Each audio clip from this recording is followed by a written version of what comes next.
colors, les figures, la línia, l'expresivitat que té cada quadro, para mí es genial.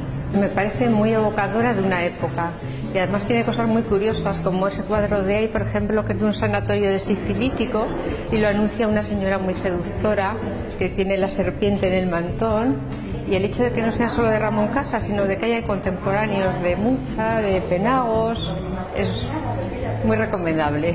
Ara m'ha xocat aquest d'aquí, que és de la música de l'Enric Morera, que és l'autor de la sardana de la Santa Espina. La expresión al final del siglo XIX y el comienzo del XX. Tiene todo este característico, lo que pasó en Barcelona.